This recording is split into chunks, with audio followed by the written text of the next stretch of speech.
Bethany Cutler. And I am Bria Alford. And welcome to Rights and Responsibility, a special edition to History News. Today we are going to be talking to you about the rights to preserve historical monuments in Utah and our responsibilities to keep them up and running. So first... Wait. I have a joke before we go. So, where was the Declaration of Independence signed? Philadelphia? No. At the bottom. You get it? At the bottom. I don't get it.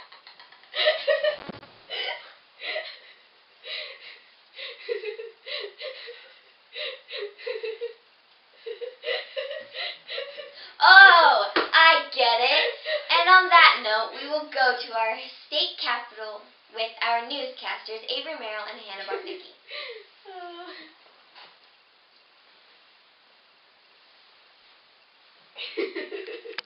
The Utah State Capitol rests on what used to be Arsenal Hill. Arsenal Hill was blown up by two kids who were trying to shoot some birds.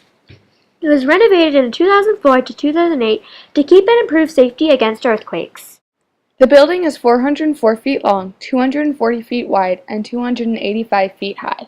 The original construction costed $2.7 billion, and the renovation cost $227 million.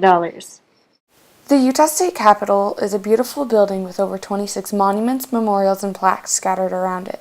Located in the center of Salt Lake City, it is full of tons of rich and interesting history. Located just across the street is Old Council Hall, built in 1864 to 1866 at 120 East, 1st South. It served for almost 30 years as a meeting place for the territorial legislature. In 1961, it was dismantled and mounted to Capitol Hill.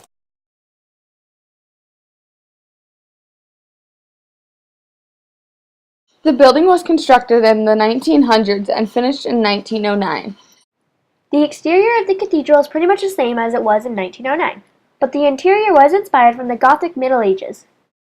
The property in which the cathedral sits was purchased in 1890 for $35,000. The construction cost $344,000. In 1991 to 1993, it cost $9.7 million to decorate and make the building earthquake safe.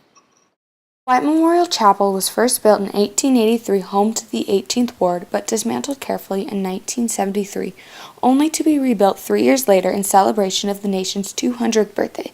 It now poses as a non-denominational chapel used for civil purposes. The building was robbed on December 11, 1909.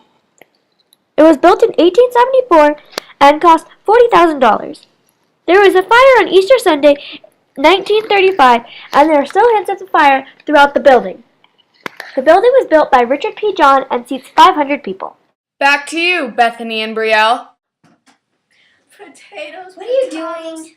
I'm praying for the potatoes, the tomatoes, and the tomatoes. But we're on air. Oh, right. Oh, just focus. Well, what did you think of the churches? Well, I really like the stained glass windows in the Madeleine Cathedral. I thought the White Memorial Church was pretty cute. And those cast iron gates at the St. Mark's Cathedral were interesting. Those were all really cool. Well, I Wait! guess...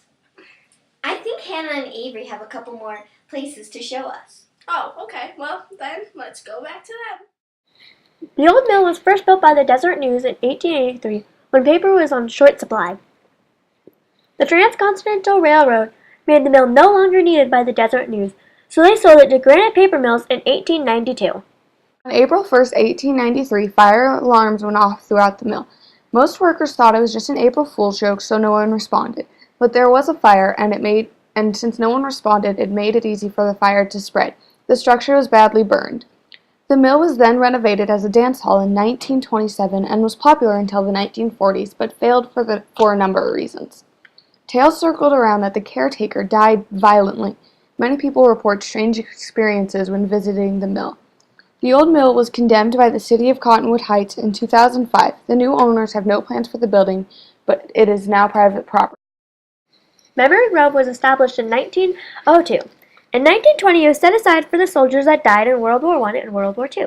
One of the monuments at Memory Grove is the Progonda. The Progonda was the first memorial in the park.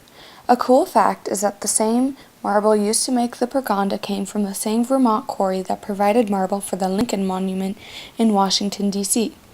Another monument is the Meditation Chapel. It was built in 1948 by Mrs. and Mr. Ross Beeson for theirs and other sons who died in World War II. Markers on the ground around it contain names of servicemen and women whose bodies were never recovered after they died in World War II.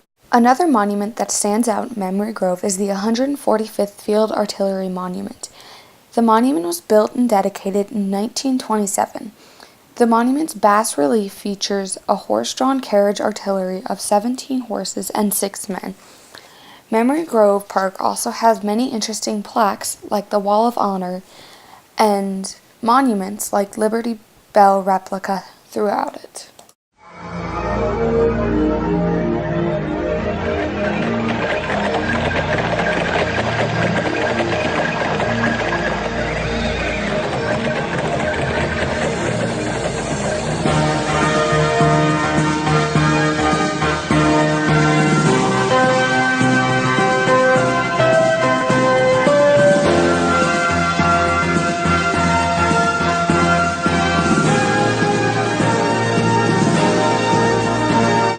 Well, that concludes our special edition of History News.